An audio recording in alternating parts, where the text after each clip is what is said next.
Welcome back. ಬಸವನಗುಡಿಯಲ್ಲಿ ಇವತ್ತು CM ಹಕ್ಕುಪತ್ರ ವಿತರಣೆ ಕಾರ್ಯಕ್ರಮದಲ್ಲಿ ಪಾಲ್ಗೊಂಡಿದ್ದರು. ಕಾಂಗ್ರೆಸ್ ಹಾಗೆಯೇ ಜೆಡಿಎಸ್ ವಿರುದ್ಧ ಸಿಎಂ ವಾಗ್ದಾಳಿಯನ್ನು ನಡೆಸಿದರು.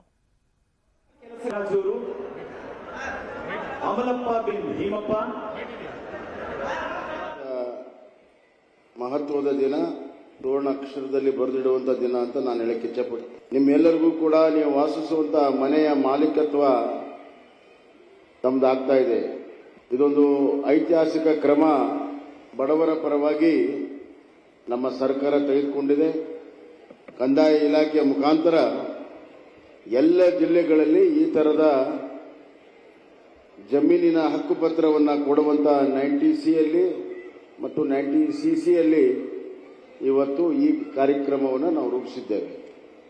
ಈ ಎಲ್ಲ ಕಾರ್ಯಕ್ರಮದ ರೂವಾರಿ ನಮ್ಮ ಕಂದಾಯ ಇಲಾಖೆಯಲ್ಲಿ ಹಲವಾರು ಸುಧಾರಣೆಗಳನ್ನು ತಗೊಂಡು ಬಂದು ಬಡವರ ಪರವಾಗಿ, ರೈತರ ಪರವಾಗಿ ಅತ್ಯಂತ ಮಹತ್ವದ ನಿರ್ಣಯಗಳನ್ನು ಮಾಡಿರುವಂತಹ, ಕ್ರಾಂತಿಯನ್ನು ಮಾಡಿರುವಂತಹ, ಕಂದಾಯ ಕ್ರಾಂತಿ ಮಾಡಿದಂತ ಸನ್ಮಾನ್ಯ ಆರ್ ಅಶೋಕ್ ಅವರೇ. ಒಬ್ಬ ಮನುಷ್ಯ ತನ್ನ ಇಡೀ ಜೀವನ ತಾನು ಮತ್ತು ತನ್ನ ಕುಟುಂಬ ಅತ್ಯಂತ ಸಂತೋಷದಿಂದ, ನೆಮ್ಮದಿಯಿಂದ ಬದುಕುವ ಸಲುವಾಗಿ ಹಗಲಿರುಳು ಶ್ರಮವನ್ನು ಮಾಡ್ತಾರೆ. ಅವರಿಗೆ ಗೌರವಯುತವಾಗಿ ಬದುಕಬೇಕಾದ್ರೆ, ಸ್ವಾವಲಂಬನೆಯ ಮತ್ತು ಸ್ವಾಭಿಮಾನದ ಬದುಕನ್ನು ಬದುಕಬೇಕಾದ್ರೆ ಪ್ರತಿಯೊಬ್ಬನಿಗೂ ಕೂಡ ತಲೆ ಮೇಲೆ ಸೂರು ಬಹಳ ಮುಖ್ಯ. ತಲೆ ಮೇಲೆ ಸೂರು ಇರಬೇಕಾದ್ರೆ ಅವನಿಗೆ ಜಮೀನು ಬೇಕು.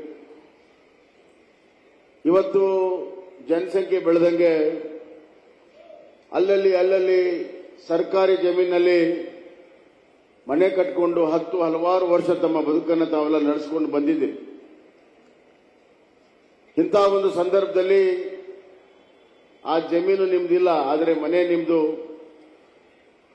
ಯಾವುದೇ ಸಾಲವನ್ನು ಮಾಡಕ್ಕೆ ಸಾಧ್ಯ ಇಲ್ಲ, ಅಥವಾ ಯಾವುದೇ ಕೆಲಸ ಕಾರ್ಯಗಳನ್ನ ಜಮೀನನ್ನ ಇಟ್ಟು ನೀವು ಮಾಡಕ್ಕೆ ಸಾಧ್ಯ ಇಲ್ಲ. ನಿಮ್ಮದೇ ಆಗದಿರುವಂತಹ ಜಮೀನು, ಆತಂಕದ ಬದುಕನ್ನು ನೀವು ಬದುಕ್ತಾ ಇದ್ದೀರಿ. ನಿಮ್ಮ ಆತಂಕಕ್ಕೆ ಶಾಶ್ವತ ನೆಮ್ಮದಿಯನ್ನು ಕೊಡಲು 90C ಅನ್ನುವಂತ ಒಂದು ಕಾನೂನಡಿಯಲ್ಲಿ ಯಾವ ಜಮೀನಲ್ಲಿ ಮೇಲೆ ನೀವು ಮನೆ ಕಟ್ಟಿದಿರಿ ಅದನ್ನ ನಿಮ್ಮ ಹೆಸರಿನಲ್ಲಿ ಮಾಡುವಂತ ಹಕ್ಕುಪತ್ರವನ್ನು ಕೊಡುವಂತ ಒಂದು ಮಹತ್ವದ ಕಾರ್ಯಕ್ರಮ ಇವತ್ತು ನಾವು ಮಾಡ್ತಾ ಇದ್ದೇವೆ. ತಾವೆಲ್ಲ ಭಾಗವಹಿಸಿದ್ರಿ, ನಿಮಗೆ ಅಭಿನಂದನೆಗಳನ್ನು ನಾನು ಸಲ್ಲಿಸಕ್ಕೆ ಇಚ್ಛೆ ಪಡ್ತೇನೆ. ಒಬ್ಬ ನಾಯಕನಿಗೆ ರಾಜಕೀಯ ಇಚ್ಛಾಶಕ್ತಿ ಇದ್ರೆ, ಬಡವರ ಬಗ್ಗೆ ಕಳಕಳಿ ಇದ್ರೆ, ಎಲ್ಲ ಕಾನೂನು ತೊಡಕನ್ನು ಕೂಡ ತೆಗೆದುಹಾಕಿ ಬಡವರ ಪರವಾಗಿ ನಿರ್ಣಯವನ್ನು ತೆಗೆದುಕೋಬಹುದು ಅನ್ನುವಂಥದ್ದಕ್ಕೆ ಇವತ್ತು ನಮ್ಮ ಸರ್ಕಾರ, ಕಂದಾಯ ಇಲಾಖೆ ಮಾಡಿರುವಂತ ಈ ದಿಟ್ಟ ನಿಲುವೇ ಸಾಕ್ಷಿ ಅನ್ನುವಂಥ ಮಾತನ್ನು ನಾನು ಹೇಳಕ್ಕೆ ಇಚ್ಛೆಪಡ್ತೀನಿ.